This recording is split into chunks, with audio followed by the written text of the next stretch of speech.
Okay. Just to repeat, this is our speaker tonight.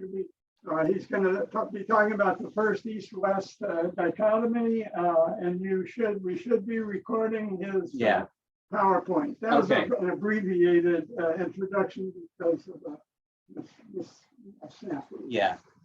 So this is some of the work that I did while I was also at the National Library in Singapore, and while I was there at the National Heritage Board. So today, like I said, I'm going to talk a little bit about me. I'm going to give you a little bit of background. I'm going to talk about what I call deep time in this presentation. We're going to look at some lithic tools and function. We're going to give a little bit of a brief history of the prehistory of Southeast Asia.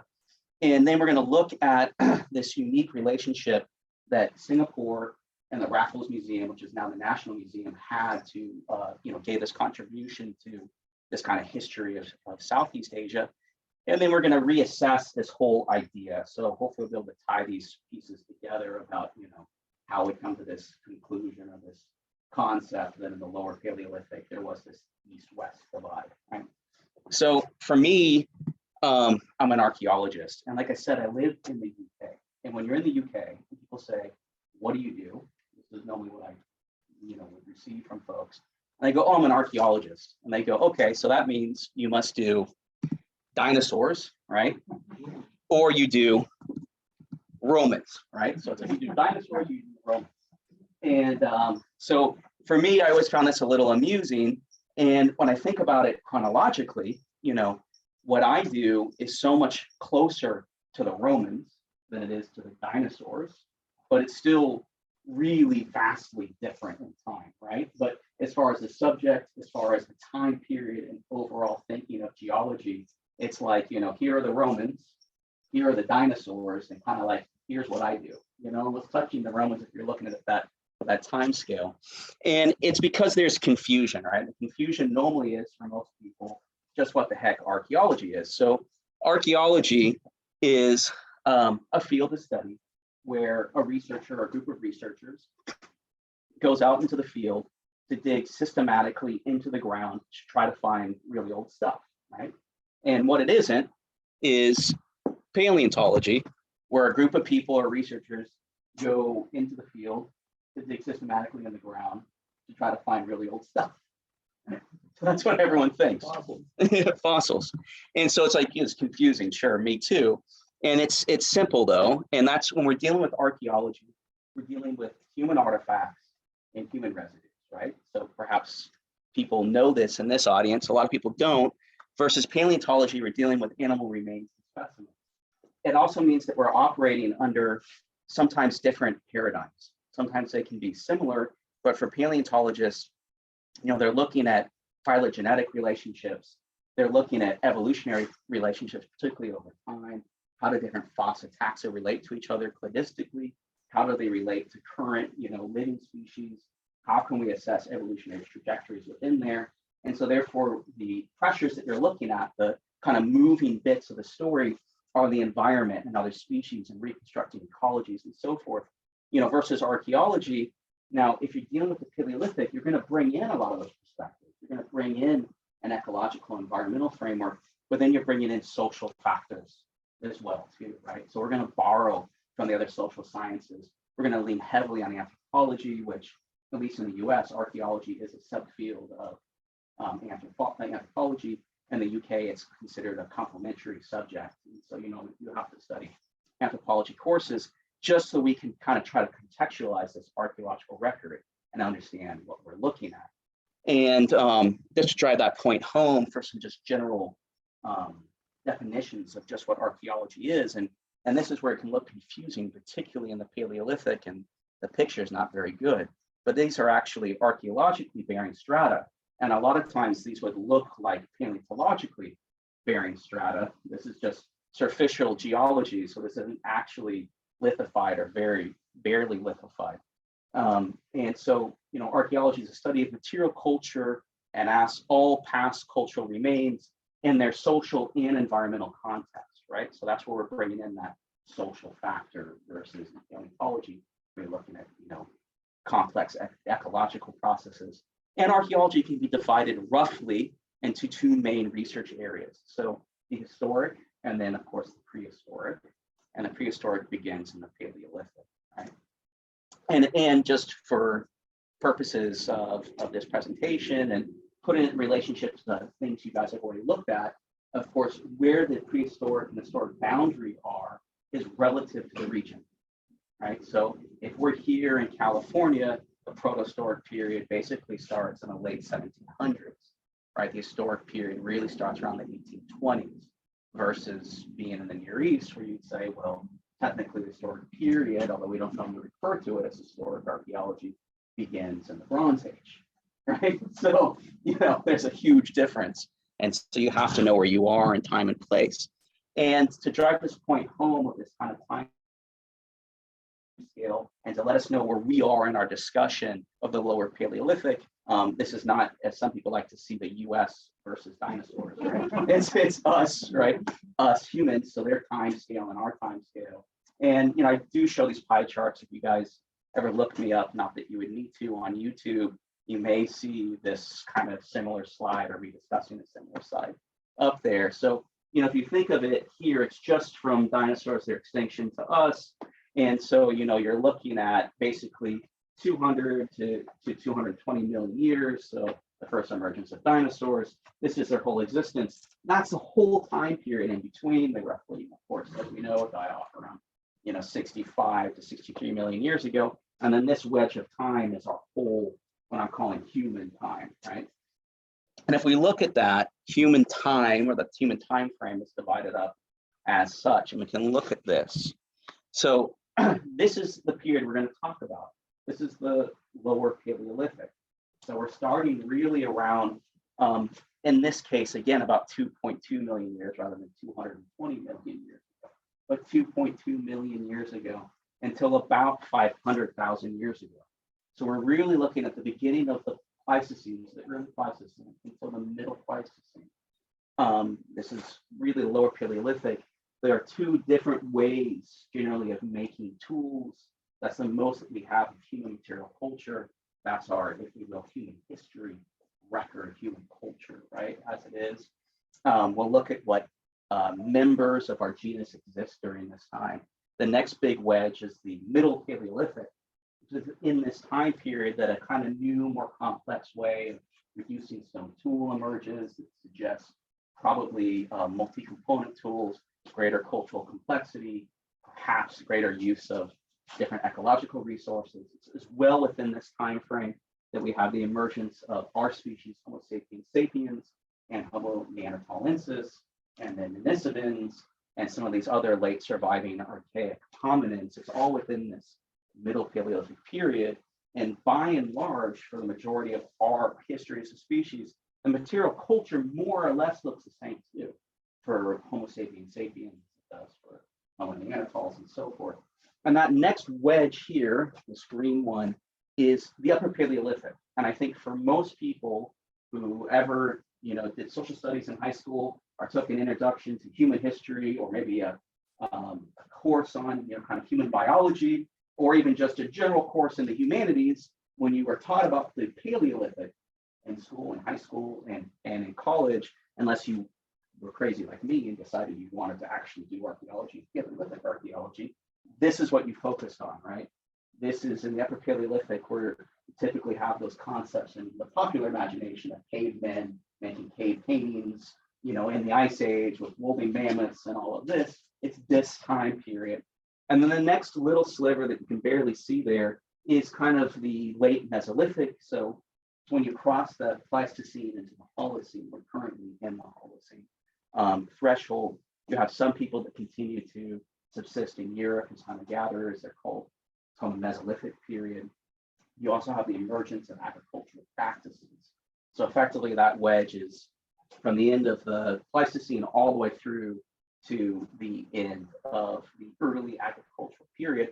And that next little thing there is the beginning of really even the Chalcolithic, the earliest use of metals, which are typically pounded out of ore to present, right? So everything, right? So writing, everything we consider to be our most ancient history, you know, the Epic of Gilgamesh, all these other things, the landing on the moon, all of that is just this nothing little thing here. And that's just to show you that the vast majority of our history as a genus, this human time frame, is in the Paleolithic. And a huge amount of it is in the Lower Paleolithic. And even if we're looking at just our species, not our genus, but our species, Homo sapiens sapiens, still the majority of it is in the Middle Paleolithic and not even in the Upper Paleolithic. So, you know, you can look at that a few different ways. Some people look at it as that just means there wasn't much going on, even when we were on the scene, right? So there's a way in which, so the theory goes, that we try to divide up these periods. So I did talk to John about this last week, is you have different classifications, generalized classifications of the stone tools, right? So this is the Paleolithic, then the vast amount of information we have on the culture and the kind of cultural patterns are going to be based in stone, right? You can say it's stone and bones, so it doesn't always look all that great. So for the Lower Paleolithic, you're looking at mode 1. So this is a chopper. It's an Oldowan chopper. I'm sure you guys have heard of like Oldowan Gorge, right? So these were some, the Oldowan choppers, of course, were made quite famous by the Leakeys, including, of course, the discoveries of various different hominid species, Homo habilis being one of them. This is the kind of tools that were assumed to be in association with Homo habilis, hence the name Homo habilis, right? Even though it wasn't like Homo habilis was actually found with these things in their hands. So there barely any bit of the phalanges even survive as it is. And so from there, so the theory goes, we're supposed to get what's classified as mode 2 tool. So this is a biface or an Acheulean.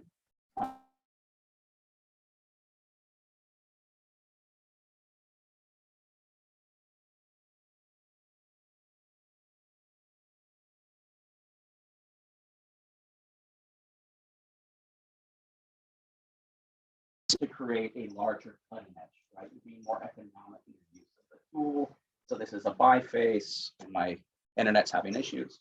This is a biface. You can see it's actually work on both sides. It's an ovate. And so this is what we have in the Lower Paleolithic, mode 1, mode 2. And then from here, we go to mode 3. So this is the Middle Paleolithic. This is the way of making tools that were most common for our species and for Neanderthals. And this is actually now a core. So what I hope you can see is that while we have this biface, the core in some ways mimics that same design. The difference here is that you're prepping, you do start off in a bifacial method, but you're prepping the surface of that nodule of stone to strike off a predetermined flake. So you can think of this as like a knife, right? A scraper, or even in some cases, actual projectile points, which is called a level off point. This is not a level off point. But the reality is this is detached from this core. This shape is determined by the way in which they flake this core. So they know what flake they're going to get when they finally strike this core. This is a centripetal core, even though it's not quote unquote recurrent, as we call, it's not been struck twice or 3 times. It could be struck again from the bottom here. That is the platform. So once this setup is made, you just need to flake a little bit more, and they can continue to knock off more and more flakes. And what it means is they know what they're getting. You're getting a consistent pattern the whole time. And again, it's considered to be a more efficient use of your nodule of stone than what you had before. And then from there, you go to the mode 4, which is the Upper Paleolithic. These are blades, so they don't look that great. They're actually Shuttleperonian or Gravettian blades. But this is what you can see they're knocked off from. Here are blades. This is actually not an Upper Paleolithic core. It doesn't matter. It's a blade core for these purposes. So this is the core here. These are the blades. You can see they're very consistent, and they look just like blades, like a big razor blade or a big knife.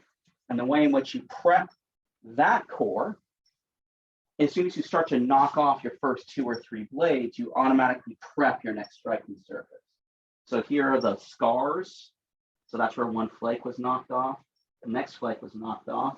And the great thing about that is it automatically sets the ridge for the next blade.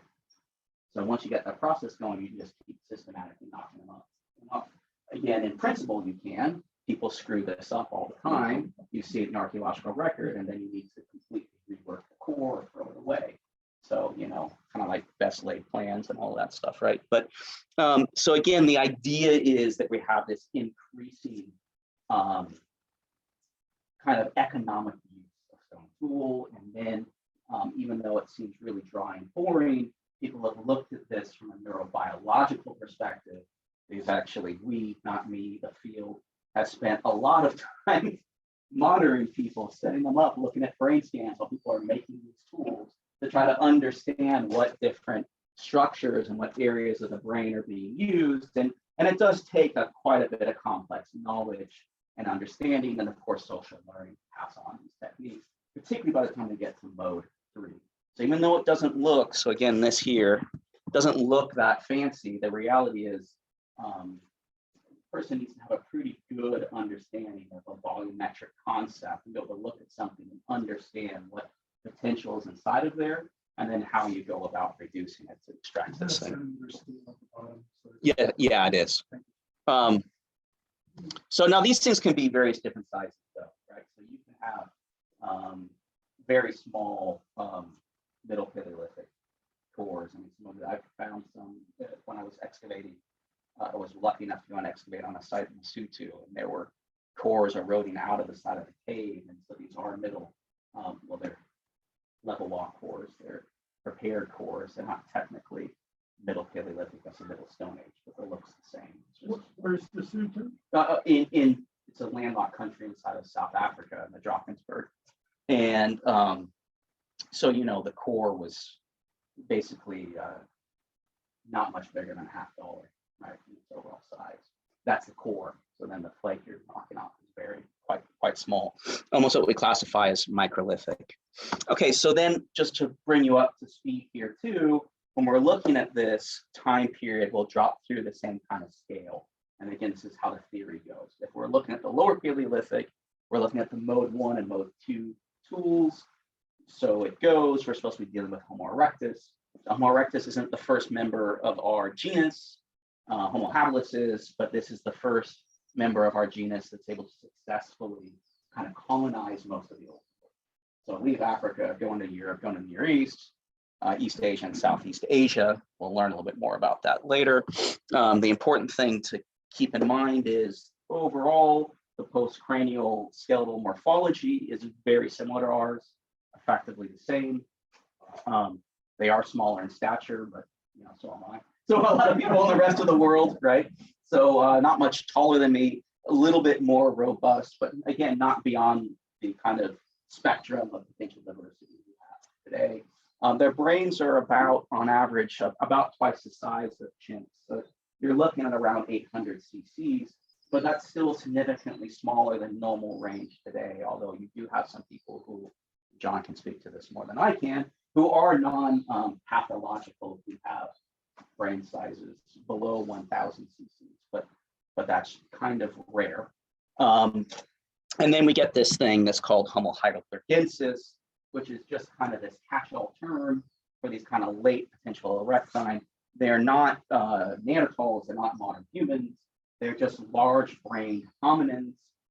They're kind of found all over most of the old world, and they have a brain volume, or cranial volume, I should say. That's all we have, obviously we don't have the brains, but they have a cranial volume that is within the range of modern variants. So if you overlap their distribution bell curve, it's the same as ours, effectively. And it seems as if it's these populations that, depending on where you are, aren't quite erectine anymore. They're not quite modern human if you're in Africa, but they kind of look like it. They're not quite Neanderthals, but if they're in Europe, they look like it. So it seems to be these populations that have gone through certain common evolutionary processes over time that lead to convergence of traits. And then, of course, you get Neanderthals and us. And this is a very classic example on the left of a Neanderthal, and a really quite classic, probably actually modern. I'm sure that's a anatomy specimen, right? So that individual is probably from the 20th or 19th century on the right. It is a male. You can talk about why that is. The Neanderthal on the left is a male, but even with it being a male and not necessarily being all that gracile by today's standards, is pretty gross. This is an exaggeration of difference between the two, if you will, right? And I'll show you in a second why that is. These are just some derived traits of Neanderthals and derived traits of early modern humans. And when we're talking about humans in the Paleolithic, this is actually what the skulls look like. So I hope we can kind of see that there is quite a bit of difference. And if you compare a early modern human skull, even from the Upper Paleolithic, compared to a late Neanderthal skull, they don't look as strikingly different, if you will, as a man from the early 20th century in comparison to a classic Neanderthal. So this is considered now one of our earliest, around 200,000, if not older, year old specimen that's recently being reassessed as actually Homo sapiens sapiens. And then here are more like indisputed examples. This is Kef's school, actually school 5 from Israel, about 90,000 years old. This is Predmosty, which is probably around 35 to 25,000 years ago. And the last one here is a Neolithic, which is still quite robust. And at the time when it was found, it was thought to be, well, maybe hunter-gatherer Neolithic, thought to be an Upper Paleolithic modern human. But just to tell you, I'm going on a tangent here, but kind of the malleability and how much stuff changes. I mean, for sure, like, people in Europe descend from this person, right? So these aren't species differences. These are just population level differences and perhaps an effect of a difference in life, And when we just want to look again at the context, and this gets important about, where we are. This is the geologic time. Here's the Pliocene. You're talking about that. We're going into the Pleistocene. So this whole Quaternary period, that like kind of 2.5, 2.6 million years, is our time frame, and it's popularly known as the Ice Age. And we're effectively still basically in the Ice Age. We're just in an interglacial Holocene, probably, and not a particularly prolonged interglacial period. And what we mean by Ice Age is just when you get to the Pleistocene transition, if you get into the Pleistocene, that's when you start to have the formation of a stable ice sheet and glaciers in the northern hemisphere. So, and particularly during winter. And so what drives the major change on the planet throughout the Pleistocene, like I said, we're just in an interglacial period right now, is how extensive this ice sheet is, right? So it's as that ice sheet expands and contracts, that's going to dictate whether we're in a glacial or an interglacial period, or in a period of streak of the northern ice sheet. So that's why we're in Holocene right now. And it forms, it creates these kind of massive differences in the geography on the planet, right? And so as the ice sheet retreats, you have increased sea levels. As it expands, you have decreased sea levels. And the important thing for our study, our thing here about the East-West Dichotomy, which we'll finally get to, is what Southeast Asia and East Asia look like, right? And so it looks like this. When you're in a glacial period, which there are multiple glacial periods throughout the Pleistocene, you have the formation of Sunderland, which is now currently a submerged subcontinent. But the subcontinent is larger than the subcontinent of India, even the subcontinent of India at the time with this increased, increased landmass due to a decrease in sea level. This is also why Southeast Asia has the kind of seas and climate that it has. It's still an overall shallow sea. But what's important to think about when we're talking about these hominins, particularly Homo erectus in the Lower Paleolithic, migrating out of Africa and making it all over the planet, is that this was done on foot, right? This was done during this, extent of the ice sheet. So at the time, you could literally walk from, even potentially basically around Korea and southern Japan, all the way to Borneo, if you so chose, right? You didn't need to take a boat. I'm sure no one hominin did this, but you could, right? And it's also important when we think about how very different this world must have been if we're just looking at Southeast Asia. It doesn't mean it's fundamentally different from other parts of the world today, but just compared to what it is today. So it's not just that there's this huge, kind of continent where there are islands, but this would have been a big, open, vast tropical and subtropical plain, right? So a huge grassland, and we are, even hominids that live in the northern hemisphere, by and large, a temperate grassland species or genus. So this is where we're going to have our highest, concentrations, and so this would have been basically the point would be that where most human populations were the most food for them, easily available, and that's at the bottom of the sea now, unfortunately. So we have the archaeological record, it's just what's left from what was then upland environments, which are always going to be lower population. Right? So you could walk to Australia? No, you couldn't. This is Wallachia here. There's actually a break, and there's another break here as well. So this is Sunderland. This would have been Sahol. So once you made it to Papua New Guinea, then you could walk to Australia, and you could walk to Tasmania and so forth.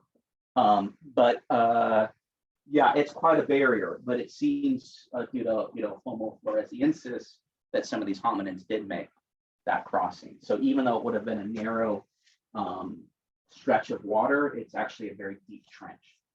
And that's why so it's a very dangerous water, even to cross today, would have been very dangerous then as well, very difficult to cross. And that's also why it's a hard species boundary that Alfred, Russel Wallace defined when he and Darwin kind of came up with the whole idea of like origin of species, right? So that's why it's Wallachia, Wallachia, right? This is because of Wallace's work.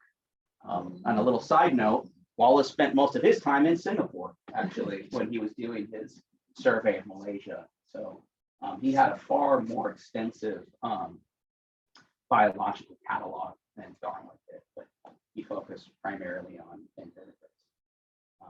So what year or time period was Sunderland? Okay, so this landscape would kind of emerge multiple times. So anytime that we're in a glacial period. So we have these divided up by and large into MIS stages, so marine isotope stages. This is where you look at marine sediment, and what you are looking at there are different ratios of oxygen isotopes. And depending on the different ratios of oxygen isotopes, that's going to tell you basically glacial melt. So that just has to do with these different isotopes concentrate during different global cycles just due to freeze and thaw. And so,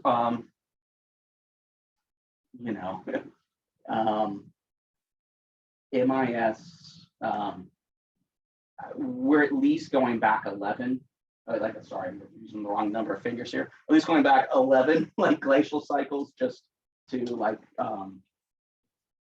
basically before the polar shift as well. So I mean, I don't know if we're at now 12 or 14 different glacial cycles. So this would have happened multiple different times. So if we want to look at recent history as we get at the other side of MIS 5, which is the last really real truly established interglacial period. That starts around 120,000 years ago. That starts to end, depending where you are, around 90,000 years ago.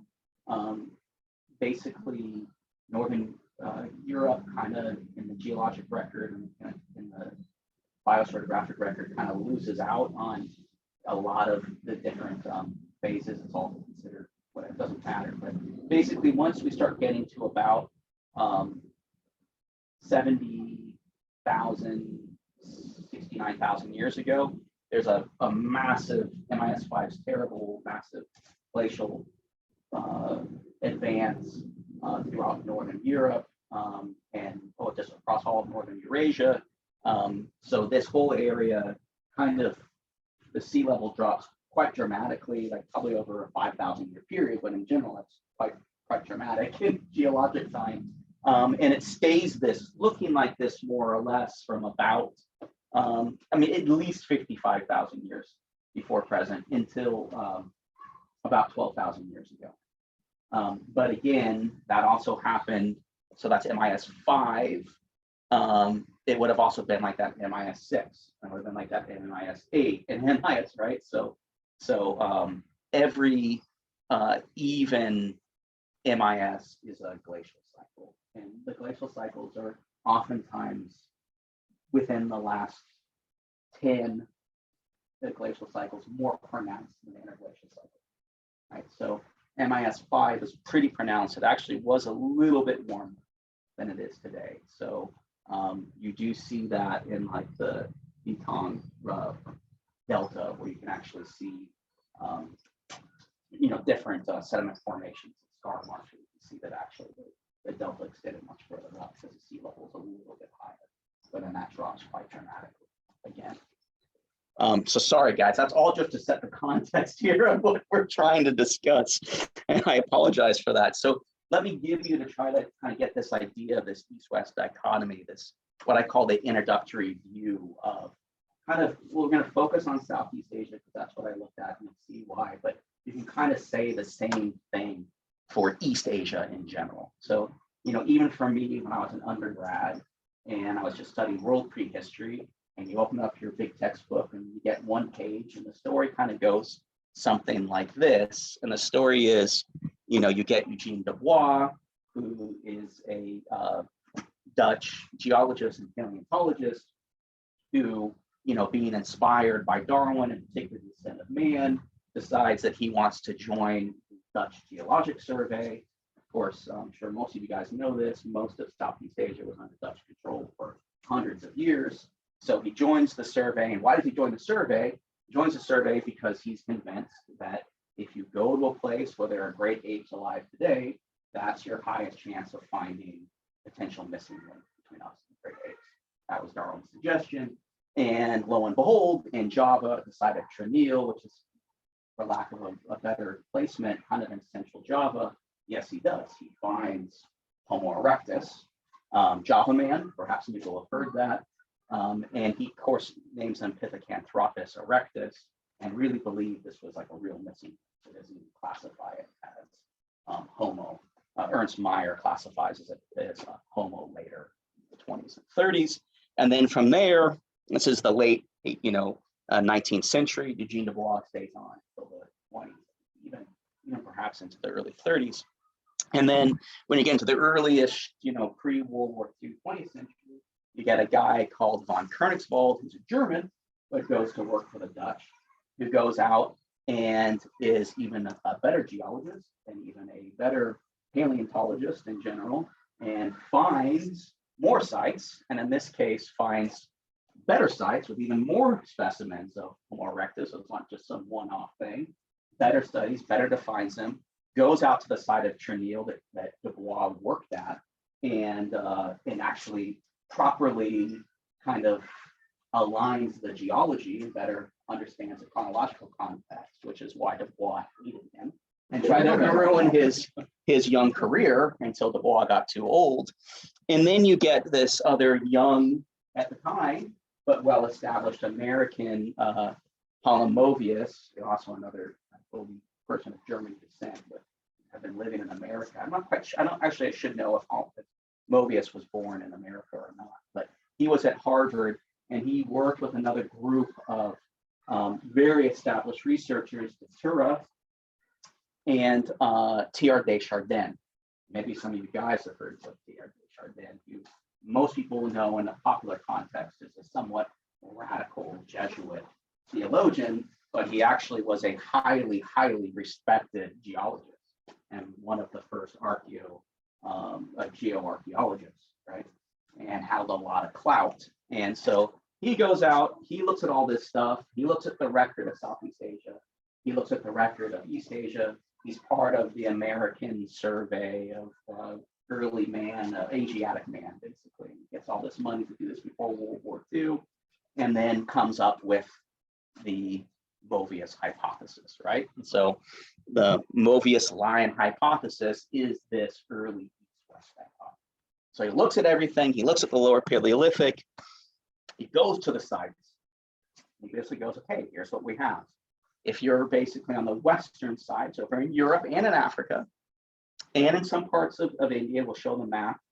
During the Lower Paleolithic, eventually the Acheulean emerges. It's more complex material cultural process emerges.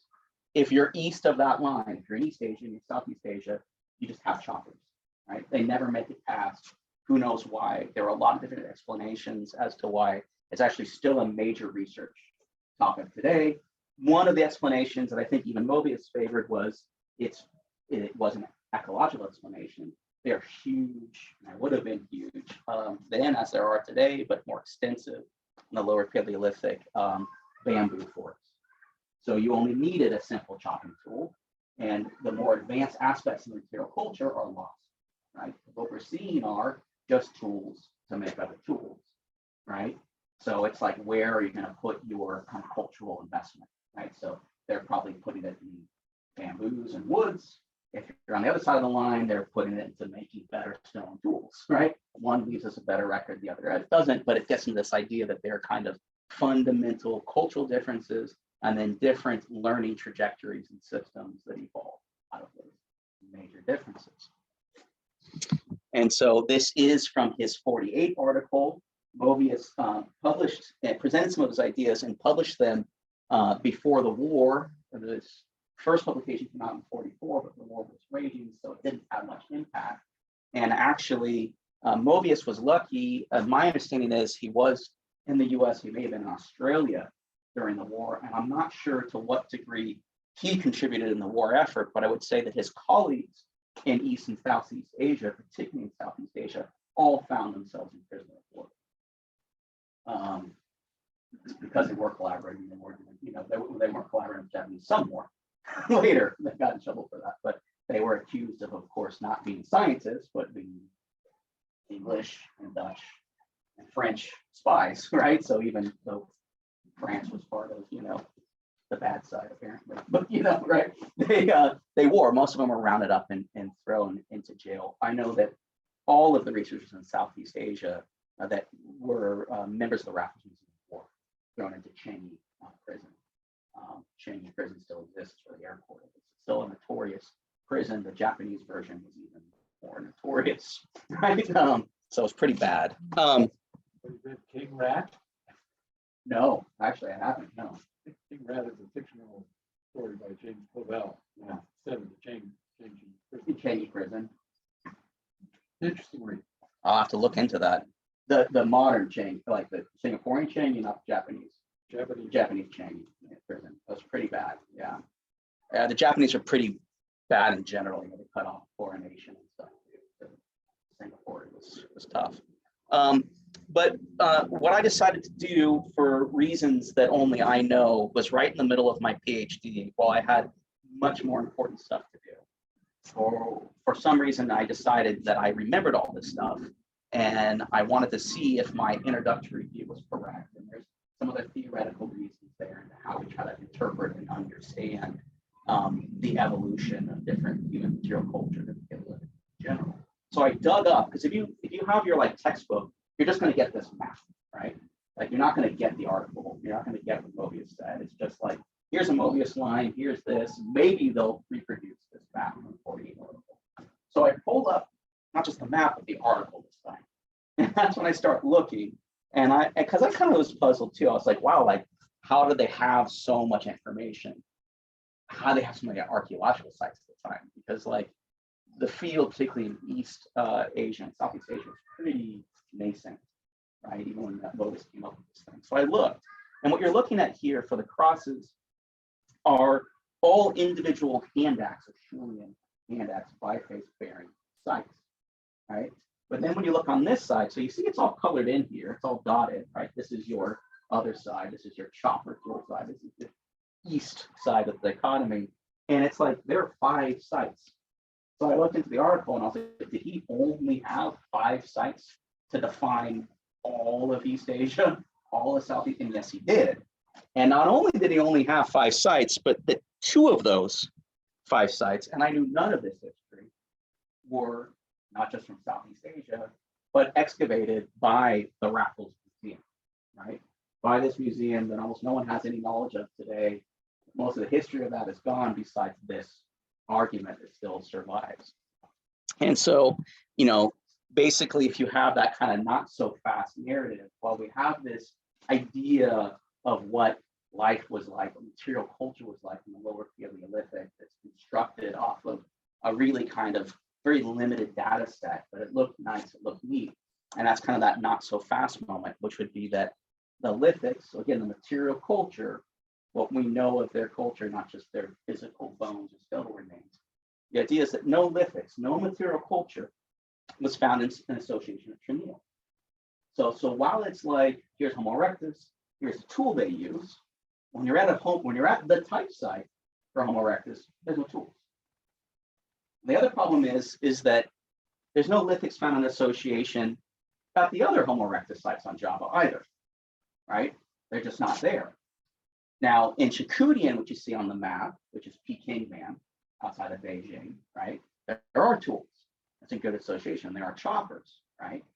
Those were known to some extent. Black, a Canadian archaeologist, was working at that site, had been working at the site for a long time with Chinese scholars, with other scholars as well.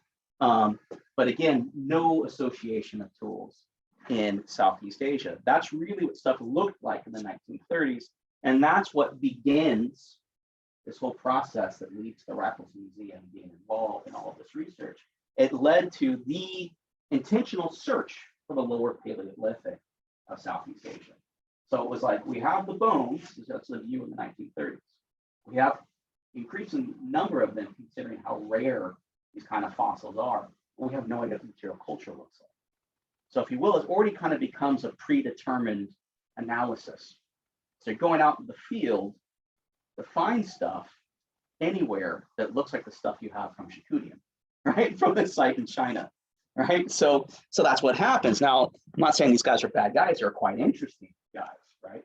But in this moment steps in the Raffles Museum, which had been set up by the British as a major learning institute, something that Raffles, the founder of the colony of Singapore, had hoped to set up himself at one point. There was a Raffles Institute that was made shortly thereafter, eventually turned into quite an old grand museum, which is now the National Museum. But they were putting themselves out there as a kind of growing major natural science research institute. It wasn't just a museum for fun. It's a research institute, like Peabody, like a lot of other museums. Natural History Museum is this too. Smithsonian is too. So, the museum displays, even in the Smithsonian, they're a national treasure. They're a way to make America look big and important. But it's really a way to fund research, right? That's the main thing. That's what ticket sales do. That's what the Raffles Museum was. So with the help of Movius, Ventura, and T.R.K. Chardin, they are able to convince the Carnegie Corporation, the Carnegie Fund, still huge today, who still even today very rarely gives money to foreign institutions. And at the time, had given no money to any colonial institution to, in the height of the Great Depression, provide an ample amount of funding to the Raffles Museum to start this large archaeological survey for the Stone Age in general, prehistory in general, but really the Lower Paleolithic of Southeast Asia. And who they brought on was this guy, Van Stein Allenfels, who was referred to as a Dutch giant, right? He was. Even the British and the Dutch called him the Dutch giant. So this woman is short in stature, but he was an enormous guy. You can see other photos of him. He was very well esteemed in Southeast Asia at the time. You sometimes will come across footnotes of him, but at the time he was big. And when he showed up in different places, not just physically big, but he was big in all uses of the word. But even when he would come to Hong Kong or other places, museums, there would be write-ups about this guy. He was somewhat of a celebrity archaeologist. This is why, the only way the Carnegie Corporation would give him this money is if they handed this over to this Dutch guy, even though the work was going to be done by the Raffles Museum, by Raffles staff. You needed to have this Dutch director. That's the way to get the money released. He was an interesting guy, but for all intents and purposes, like Dubois, like most of that older generation, they weren't really trained in archaeological methods. They weren't trained in field methods, right? So you kind of just go out and start digging, which doesn't really work very well. And so what the Raffles Museum had done was they brought on these two young British guys, and Tweedy doesn't look all that young here. Try to find a good picture of him. Imagine with a little more hair. But you have Michael Tweedy, who's brought in the early 30s. And then about 34, you get H.D. Collins, the man in the middle here, who are brought in. So these two guys are brought in. They're both Cambridge trained. Tweedy did have some training in archaeology. He's really, really for real, one of the last of these kind of great polymaths in particularly natural science. So he didn't just do archaeology. I mean, he did everything. He extensively biology and zoology and archaeology. He named multiple species. There are multiple species named after him. He focused very heavily on crustaceans and snakes, and then also happened to basically work at every single important archaeological site in Southeast Asia, even UNESCO sites, right? And then you have H.D. Collins, who was a BA honors student recipient at Cambridge, who was trained in modern archaeological methods that really still form the basis of what we do today. And then when I'm done just blabbing at you guys, we can talk for fun about other stuff. That's his wife, Eleanor. And this gentleman here on the left of him is Eric Blair. For those who know. And we can explain a little bit more about that story. But what Tweedy and von Koenigswald do is they go back out to Java in 35. And they go to the Boxoko River Valley. So this is kind of adjacent to Junil. This is in the general area where they know that some of these hominid specimens are fossils have been found. And they start searching river terraces. And caves and rivers are great places to look for old stuff because river terraces cut and leave their remains behind. You can geologically track those. So for all those who know, unlike all other stratigraphy, the higher up you are, the older you are. And when you know you're dealing with a major river system, you know that that old terrace up there is very old, right? And you can kind of tie it into other geologic horizons. So they go out searching, and lo and behold, they find what is now referred to as the Pajatanian. So this is Pajata.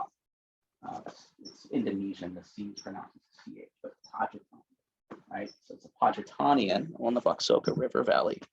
And then in 39, so 3 years later, all part of the same survey, H.D. Collins goes out to Kota Tampan in Langdong, right outside of the village of Langdong in Perak State, on the side of Perak, the Perak River. I've been out to this estate, and it's still, this is not too, this picture's pretty recent, it still looks like this.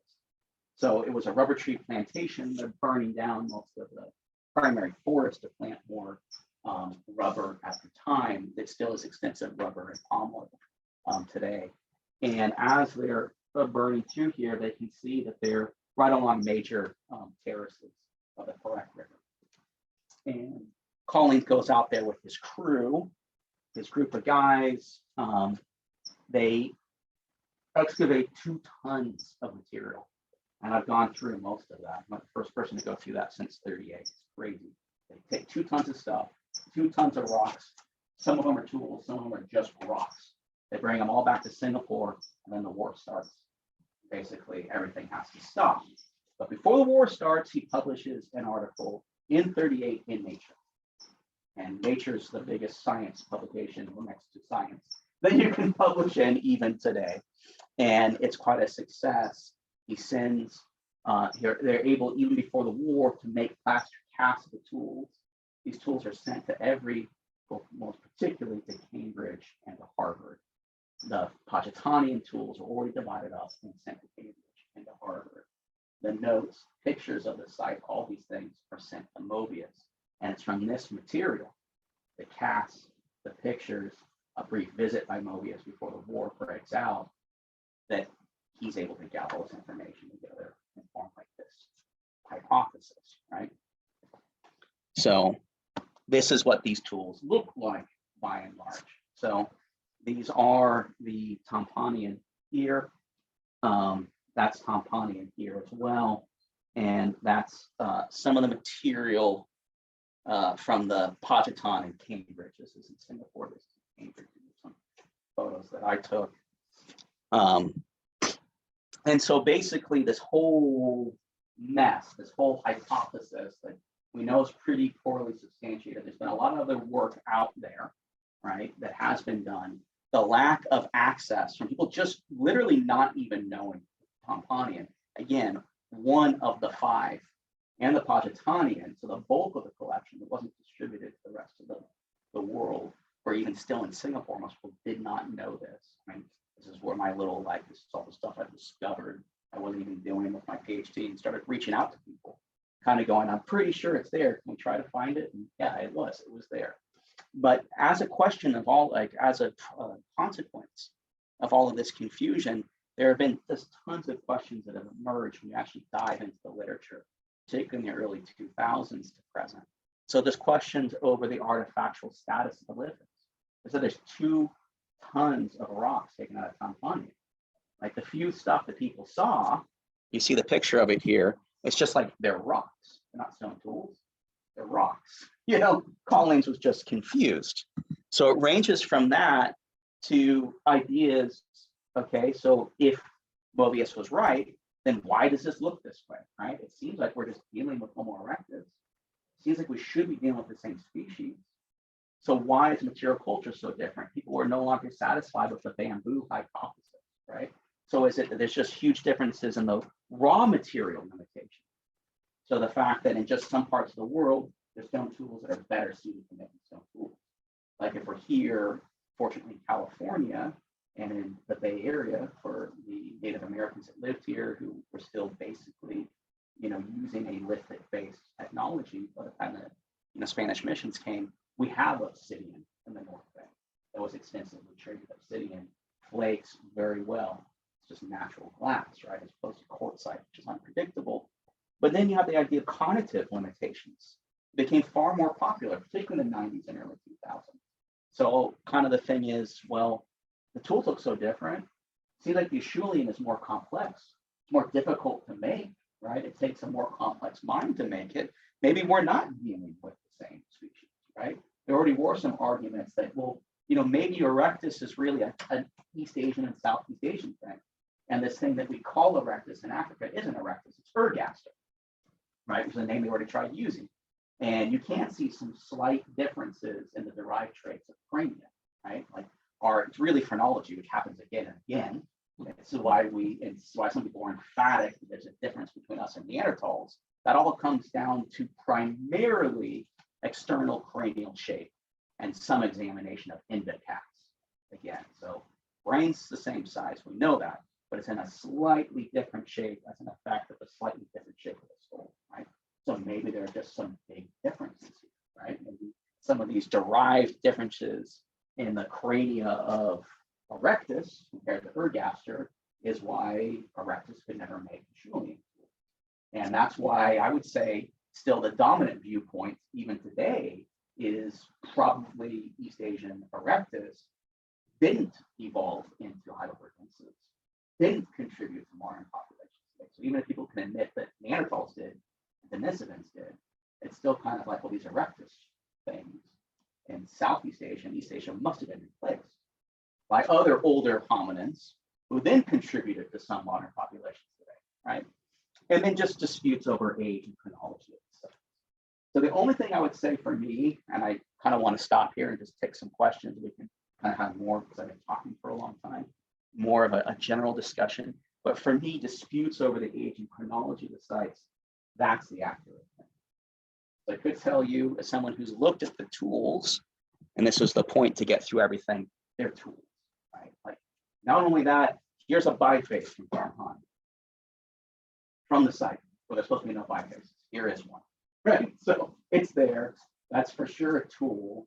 It is on a better kind of lithic. This is a basalt, almost like a dacite. It's very tough to flake, but it's predictable. It takes a lot of force to break it, but you can predict what it's going to do. Not only that, it leaves a better map because it's more predictable of what your intent was, right? So it's easier to shape into a biface than a piece of quartz and the rest. You know, the Pomponian, the Positanian are tools for sure. But the Pomponian, it's not Lower Paleolithic. Even if it looks Lower Paleolithic, it's Pleistocene. It's Paleolithic, but it's not Lower Paleolithic. It's not what they thought it was, right? So we're supposed to be, you said where we were at that time, the hope would be it's 100. The hope would be it's 1.2 million years old. It's at least 870,000 years old. It's 73,000 years old. So it's still really old, but not nearly as old as we want it to be, right? Not nearly as old as it's supposed to be, not nearly as old as Jacobian itself, right? So I'm going to leave it at that. If we have any discussions to get more into the critique of the archaeology and the reason for the hypothesis, that would be good. What's the significance of that green color line above 70 scale? Is that a purpose for that? Oh, you know, that's something I should really actually know. I think it's for, I actually think it's for, I think it's for when you're photographing an object in the field or the artifact itself, so you know what color spectrum you're actually in. But yeah, that wasn't my scale. I use really simple scales. I borrowed that from time. And I'm not very good at this stuff. I've tried doing the calibrating off of color palette for scientific photography with a full frame camera and do your white balance properly. I'm not good at that.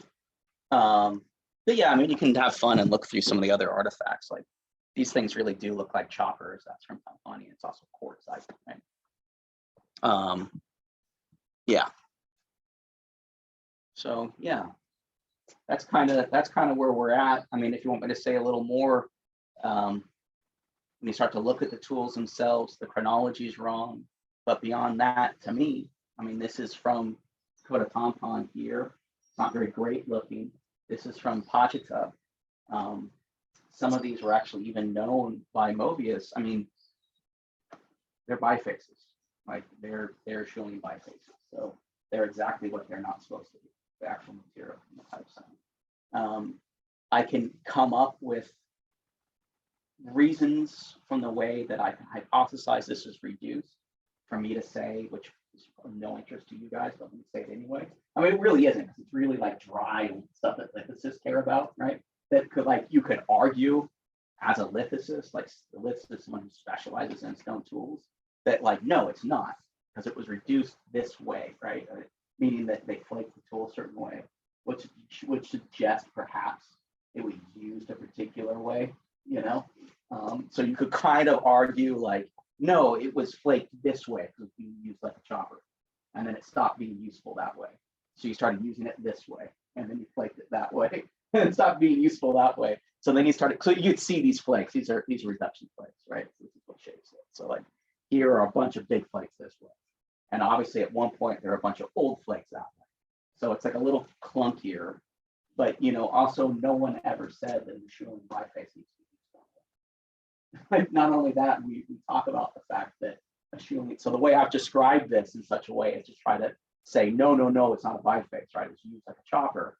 If people know that the Schuling bifaces are used like choppers too, right? You know, that's not really the idea. The idea is the final product. What does it end up looking like when it's displayed? Right. So yeah. Gentleman's question. Yes. Is Singapore still at the front of research on this particular field? No. So the war basically destroyed that. I mean, the war destroyed a lot of stuff. It's interesting. They had a big World Congress in '38 that was at the Raffles Museum, and it was a very important conference for trying to understand like prehistoric and Paleolithic archaeology in general, but particularly in East Asia. So there was basically every important person there was at the time throughout, you know, East and Southeast Asia, North America, Europe came. It was a big deal. The Straits governor was there. It was treated as a state event. There was a delegation from, you know, from Japan, from Imperial Japan. And they were looking into some really important stuff. As a consequence of that kind of embassy from Japan, the Japanese were quite, they had scholars, as they still are, who were very interested in the Paleolithic, very interested in this research.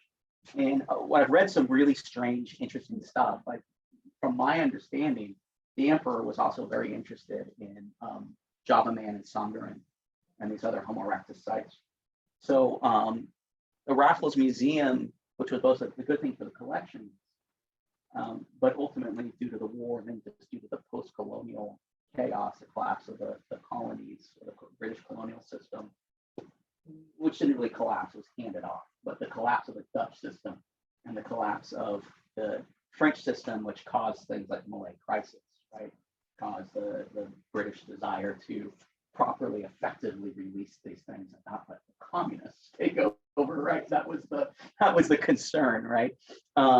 So that chaos happened, but because there were these groups of high-level Japanese that were interested, a cousin of the emperor, and I really should remember his name, I can't, he was an archaeologist, he was also a general and a baron.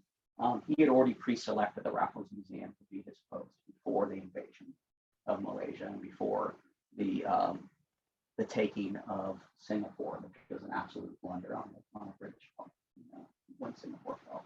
And so at least the museum to begin with was taken over with some care, right? And there was interest on the part of the Japanese to try to preserve this collection and recognition of how important it was. But as an effect, what I even read, I'd like to find more about it, and I would love to find pictures or any, documents that maybe in the U.S. archives could even be, housed by one of the UNESCO centers. So what I've read is that I think Songaren skulls, if not, I don't think Java, but the skulls from Songaren were actually taken to the palace in Kyoto. And some of this material was taken potentially to Japan as well, to Kyoto. But most of it eventually got shoved off into storage.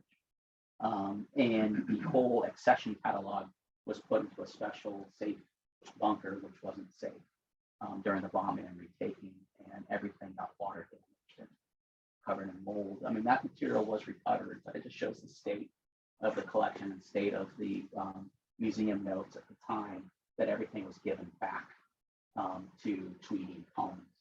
And Chazen, who was the actual head director of Raffles, died during the invasion. So Tweedy and Collins were thrown into prison and not treated well.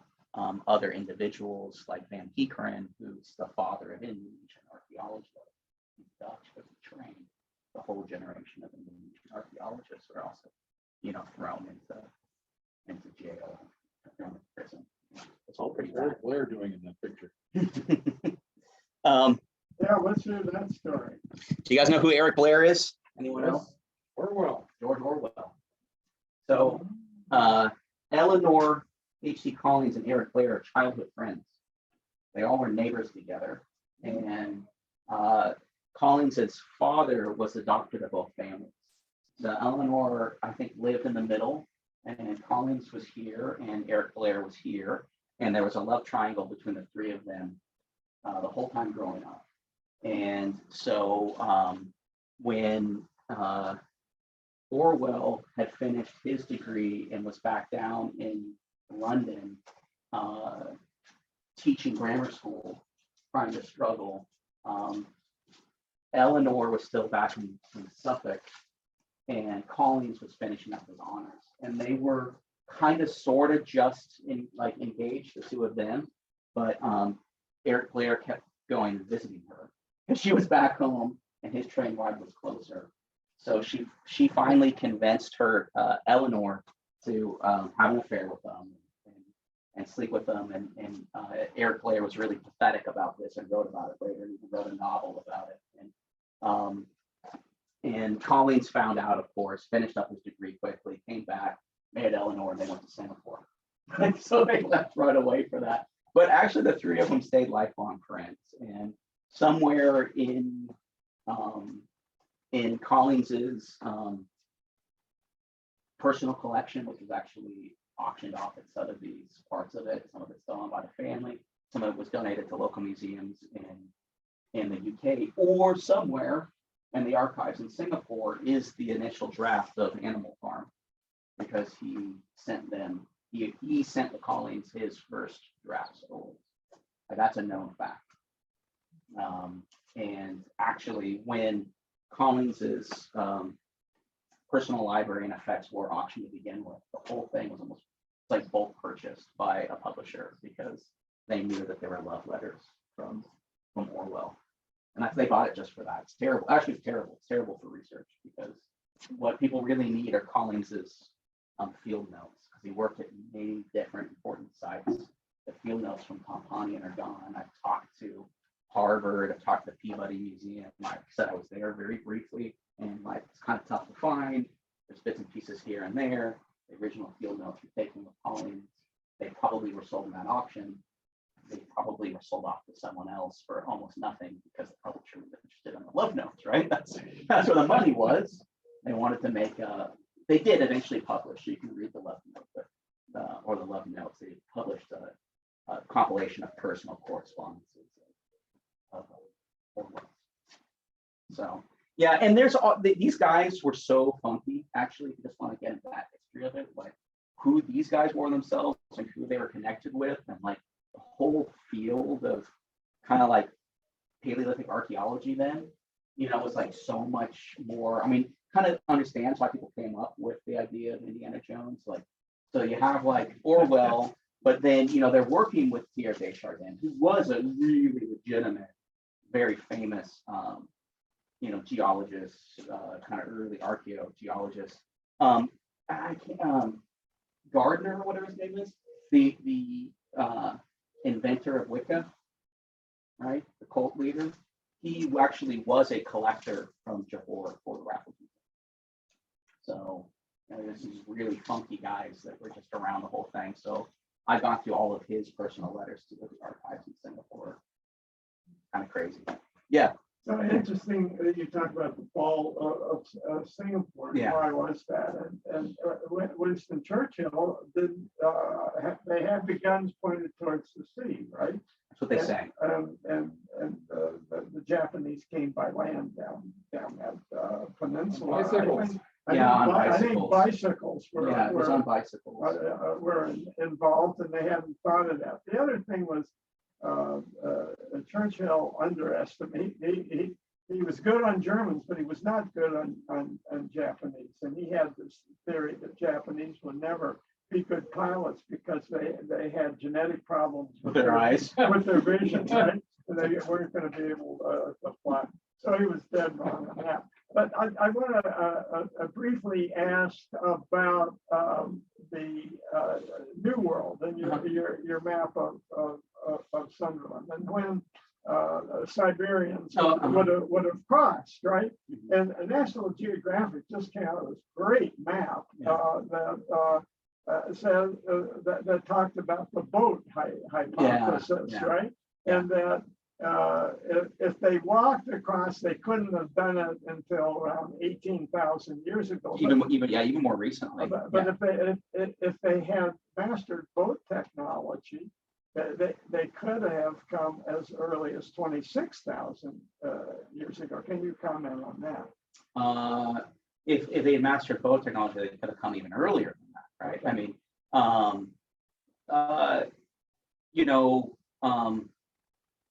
canids are a New World, genus group.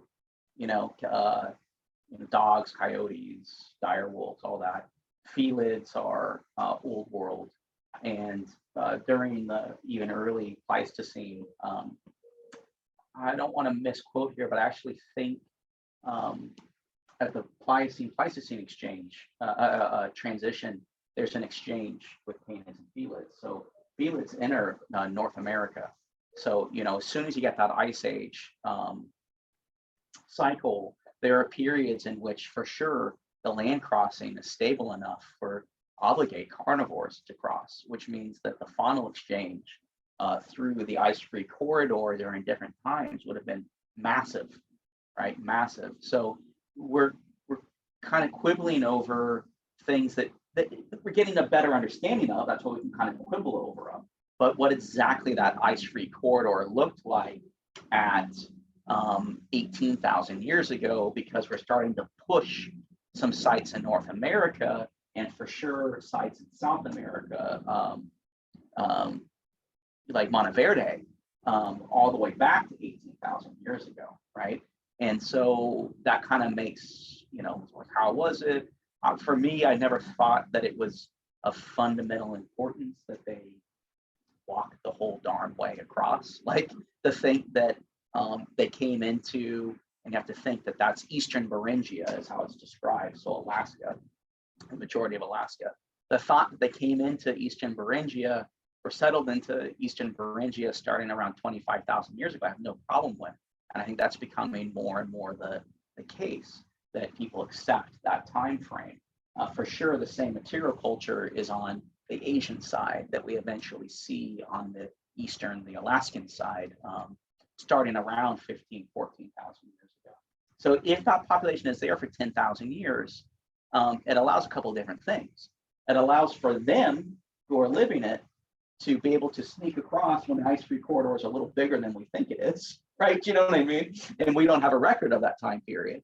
It also gives them more time to stage and continue with some sort of coastal migration. For me, I think both happen, but I think the more interesting question, it's probably still a fantasy question, but it's a more interesting question, is whether human populations made it here much earlier.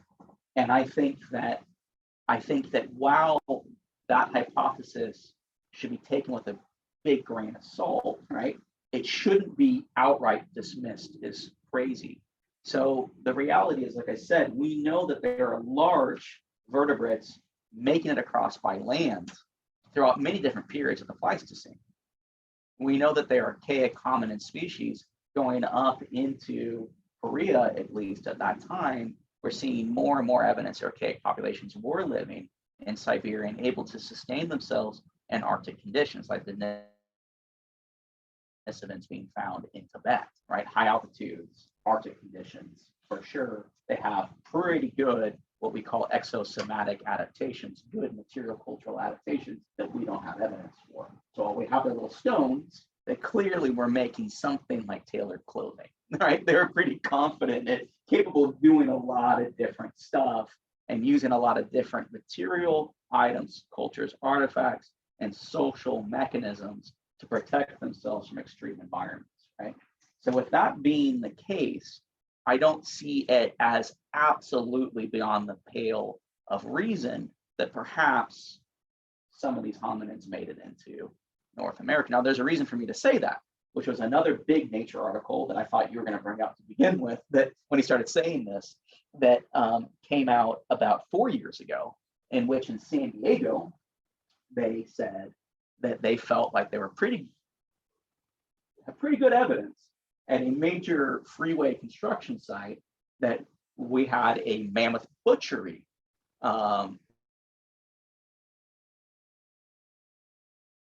This is in Nature. Like, if aliens are ever discovered, it's not going to be on the front pages of a tabloid. It's going to be in Nature, right? Like, if they're ever, signal is detected or Solid evidence. whatever, any solid evidence, it's going to be in Nature. So the fact is that the researchers and the people who peer reviewed it definitely felt like they had good evidence that it was a mammoth butchery site at 120,000 years ago. Now, everyone knows the Leakeys, right? And everyone knows Louis Leakey. So Leakey ended his career in Calico, California, down by Borax, Southern California. You make your way out to, right, Calico. Convinced that he had found solid, indisputable evidence that there were humans in California 120,000 years ago. So the fact that this site shows up and it gets to a Nature article, it's like, well, there's already been, like, Leakey spent the rest of his life trying to convince people that he wasn't crazy, right? The problem was his wife was going around telling everyone he was crazy. The reason she was doing that was because he ran away with his assistant to California to work in Calico, right? Man, you archaeologists have a very interesting personal life. Yeah. I'm very curious about, because writing is our history, and yet in your field, you discover things. in the stuff in the ground. Yeah. And you can make up the stories from what you say. That's the problem. Yeah, where are the most enlightened large research centers in archaeology? Around the world? Well, I'm sorry to say Durham's one of them. They're the eighth in the world. So we're currently, no, not eight. Are we eight? I think we are.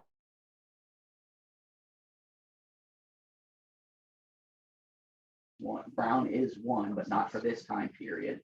University of Michigan is. University of Tübingen is. How about in Japan? How about The Japanese have done some really interesting stuff. There's a big problem with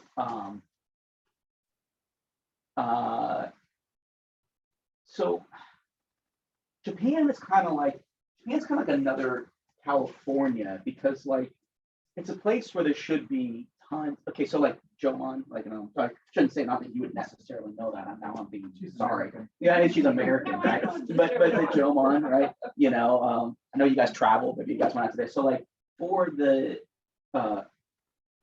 that starts in the late Paleolithic, basically. Basically kind of starts in the late Pleistocene. And for complex hunter-gatherers, they are doing some amazing things that, again, no one else does. It's kind of like stuff that shouldn't be there. Like I was saying, the mode system, where it's like, here are all these different tools, and they're supposed to be associated with these different hominids. They're supposed to be consigned to these different chronological periods for all of these reasons. And the reality is that just doesn't work, right? So the same thing with the Jomon, like, according to all of the theories of the way stuff goes, which actually, by the way, even inform things like Marx's view of, material dialecticalism, right? Like there should not be potteries, period, in the Jomon, like, let alone as well made as they are, as extensive as they are, for the reasons they're made, and so forth. Right? And what's the time frame with Jomon? I mean, I guess Jomon, I think you can date it back to 14 to 8,000, 14 to 7,000. I think most of that starts to fall on the Holocene side, and then when you get out of that, you have some very complex, like early farming, 6 to 5, or 5,000, I think, when some of the early farming starts to come in. It's like Southeast Asia is weird like that, because they're on the periphery of one of the earliest areas for farming. Europe's the same way. Western Europe's exactly the same way. You're on the periphery of like first center of farming, and yet like in Malaysia, you're talking about like wet rice farming, not even wet rice, dry rice, like starting at 3,500 years ago. Or like Western Europe's the same way too, So my point is that Japan has this incredible record in the early Holocene that maybe goes back, and not maybe, does go back into the Pleistocene. But it should be an area where there's a lot more stuff, and there should be even earlier stuff, right? And there's a potential it was connected. Maybe some parts were, maybe some parts weren't, and that's like, why maybe there's, if people are coasting out of, Varangia, that was one of the biggest, people point to Japan all the time. Like, look at, like, we have seen these really old sites. It shows people were actually, in this region, confident sailors around 18,000 years ago. So my point is, it's like a place where there should be. And so the head of antiquities in Japan, this is really before my time, this was in the 80s and 90s, I think into the late 90s, was all of a sudden becoming the main guy. He was finding every single site. So they start excavating a site that was like, maybe this is really early Jomon, dig down a little farther, and he'd find, oh, geez, here's an 18,000-year-old site. Here's a 25,000, here's a 28,000-year-old site. Here's a 35,000-year-old site. Oh my God. And you start getting all this like, wow, like, more ideas about, they must have been really confident sailors. Oh, they're transferring raw material even across from like Korea to Japan. This is some of the longest trade networks you would have seen. He was faking it. He was caught, right? He was caught in the late 90s and 2000s. I think there's a bunch of Yale professors that have done No, that. I'm sure. But the problem is, was everything staged, right? Because some of the stuff's too elaborate, but he was caught dropping artifacts he had made at some of the sites. So, but when you have other sites that are pretty extensive. You know, like there are some mammoth butchery sites where it's like, there's no way he planted this whole site. You know, it is old, you know, it is radiocarbon dated. It's not like he came out there and somehow over like, you know, one afternoon shook out a whole mammoth, you know, skeleton and all the stone tools. So when you say mammoth butchery site, is this a multiple mammoths over a long period of time being butchered at one site, or what are we? No, a lot talking of the sites, except for like Lacut, in you know, in the Channel Islands in Jersey or whatever, where you have these massive drive sites where you have like multiple butchered mammoth, and some of these other sites in Moldova and other places where you actually in the Upper Paleolithic have huts made out of bits of mammoth mandibles and femurs and stuff. Besides that, most of the mammoth sites that I'm aware of are one-off because the mammoths are so freaking huge. about? Right. And normally, well, actually, I mean, I shouldn't say that. Mastodons were huge, and mastodons were here. Mammoths were, I mean, still huge, but they're like a subspecies of Asiatic elephants, Yeah. right? So they're not quite as huge, but there's multiple reasons. Just probably people were not very often would they have been, except for these drive sites where they're driving mammoth off of a cliff, would they have been the primary, you know, they weren't intercept hunting mammoth. So most of the mammoth are found within a kind of swampy pool pond area. And so what's happening is the mammoths, which we see elephants doing today, when they get sick and injured, particularly when they get physically injured, will go to pools of water to support themselves. You know, I just have to comment because of an experience in my childhood. Yeah.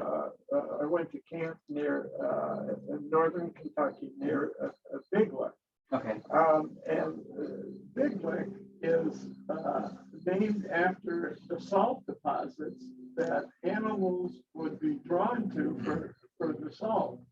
So my parents met at a high school on the Licking River, which is in the same general area. Yeah. And at Big Lick, they found, and I think it was the first huge in colonial times dig, and there was a mammoth craze in Jefferson's time. And one reason that So it was a mastodon, I think. Actually, I think that was actually properly a mastodon that Jefferson sent off, right? He sent sketches. Yeah. And that was one reason that he funded Lewis and Clark, because he thought, well, look, we've discovered this. Yeah. There was no concept of extinction at the time. The general belief was God would never let animals go extinct. It was some Frenchman in the 1830s that came out with the things go extinct. Yeah, and one reason that he financed Lewis and Clark was that Lewis and Clark would find the mammoths. Yeah. Right. For sure. They got to still be alive in the western part of the United States. Sure. Well, we still have those fantasies, right? Like, I mean, Bigfoot, you know, Bigfoot. Actually, what's funny is here, let's see, this guy right here. So when I was telling you von Koenigswald, so I said that Black, that was the archaeologist at Shakutian. So he was the main archaeologist there. He's the one who really came out and really experienced the site. He had many actually really competent Chinese colleagues he was working with and took over from him. But Black was a mentor to von Koenigswald. And von Koenigswald's original research and his real passion was early hominins, but it was trying to understand the evolution of orangutans. And perhaps, if any of you guys have stayed up too late and left it on the History Channel, which is turned into garbage like 20 years ago, right? And you have all of the like crypto hunters, and you get the people saying, oh, well, Bigfoot, you know, there was a giant primate, right? Gigantopithecus blacki. That's what they always mention. Gigantopithecus blacki is real, was real, died went extinct over 1 million to 2 million years ago. this is the guy who found it. So von Koenigswald went out there to try to study orons, to study orang evolution. Primate evolution is very difficult to study, very difficult. And there's a huge lack of a record. And that's not really because people don't care. It's because tropical forests do a terrible job of preservation. Stuff breaks down and erodes way too quickly. So von Koenigswald went out there, tried to find stuff, didn't find much. What he did find out was he would go to herbalist shops, traditional Chinese medicine shops, and he would ask for things like dragon bones, which are ground up and put into drinks. And he would go in, and what he started to notice, and he actually started going to major Chinese traditional medicine shops around the world. Like he would just go in Jakarta, into Manila. I think he even went, he actually sent letters to San Francisco. He sent letters out to New York, out to London, obviously Hong Kong and Beijing, and started getting huge orangutan teeth. That's what kept getting brought back to him. And he was able to trace it down. I mean, did we talk about this? I was talking to someone like recently. They actually able to trace it down by contacting the people who are supplying this stuff to quarry sites in southern China and in Vietnam. And there was I can't remember if it was a giant porcupine. I think it was a giant porcupine that used to exist that was a bone processor, needed tons of calcium. So these, really Pleistocene kind of giant porcupines would drag all the bones that get their hands onto into their little bins that were up in the rocks and just munch down on everything. And what would be left were the teeth. And they happen to have some sort of proclivity for giant orongs. So it's just, and it's still true. You still find these incrustations of teeth and bits of mandible and other stuff that were more difficult to break down in these quarries. And they've been excavated for perhaps hundreds, if not thousands of years and sold off as dragon bones. Yeah. Let me ask you a question about California and the interesting archaeological sites in California. You mentioned the sea levels rising and burying ancient sites. Yeah. I've read that the Channel Islands off Santa Barbara have the same phenomenon, that some of the oldest human sites are down underwater, and I don't know how recently what they've discovered on the Channel Islands and how that's compared with what's on the mainland. Can you talk about that? So Santa Barbara, with a few other institutions, I can't remember the group of scholars now, but this is going back a few years, like 5-6 years ago, had found a site, and I don't remember which Channel Island it was, but some of the radiocarbon dates went back 13,500 years. That might not, again, it really shouldn't sound like anything to anybody, but like archaeologists get these really, like any field, right? Like any field of research, get very convinced of how correct they are with very little evidence. So there's a site of Clovis in New Mexico, right? And that's 11,500 years. So it's like just in the Pleistocene, like going into the Holocene, and people went out and did in the 70s when radiocarbon dating comes out in the actually late 50s, early 60s, but it's not in the 70s that you really have a growth of that, multiple different labs. Before it was just Oxford's radiocarbon lab. That's still the main lab in the world, but you have other labs opening up, Beta Analytics, that's actually in Florida, and they have other offices in Australia, and other labs open up. And then whole new radiometric methods come about, whole new optically stimulated luminescence, ESR, all of this stuff. And they grow out of a lot of different fields. And that's in the 70s when you really start across the globe a real systematic chronological reassessment. Right? And that's why I can say, like with this stuff, that no, actually 73, it's 1,000 years old. I mean, that research was even done into the 90s. And so when they go and they look at all the Clovis stuff, it's like, yep, none of it's older than 11,500. That's all Clovis. And Clovis is very unique, looks a very special way. And it's kind of like, and what's really interesting is Clovis doesn't really exist in California. It doesn't really exist in most of the Western United States.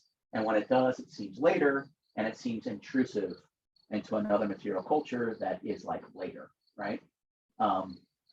So that's what it looks like.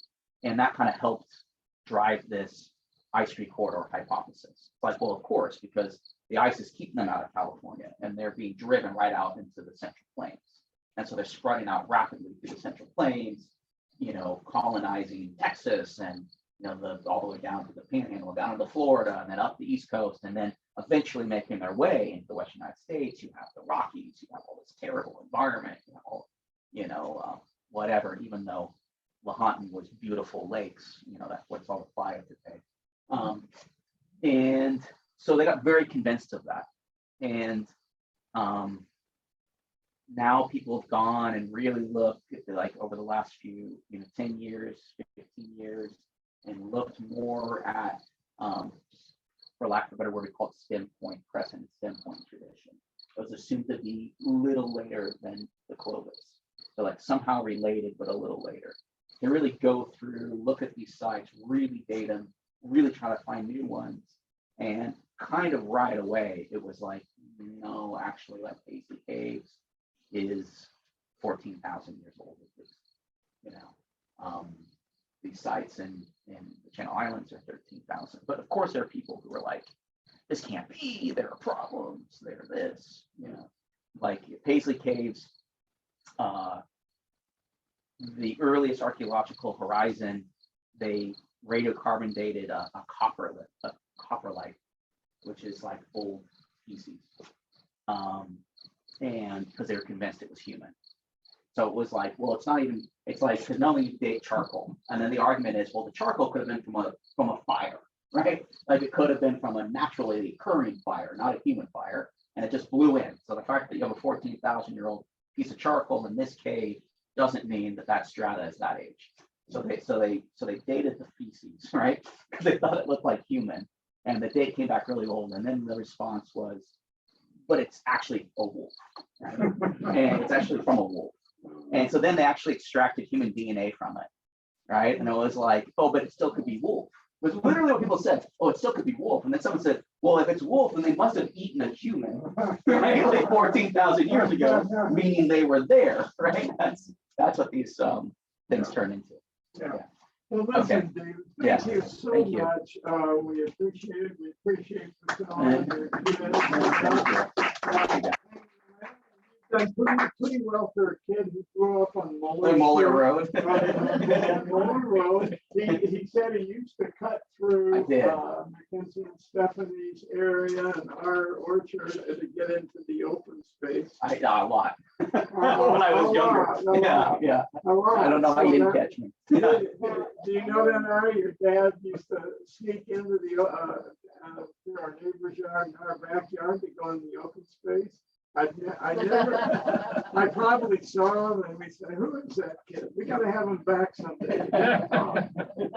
All right. So any other questions? We'll let everybody go. But thank you all for making the effort to get this done. And you can see how infectious his enthusiasm is for his craft.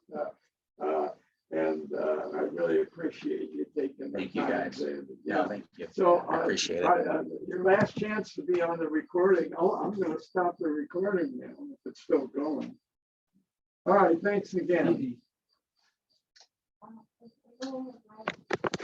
We have the audience. Oh, thank you. Thank you. Thank you. Thanks for hanging in with us all this time. Appreciate it.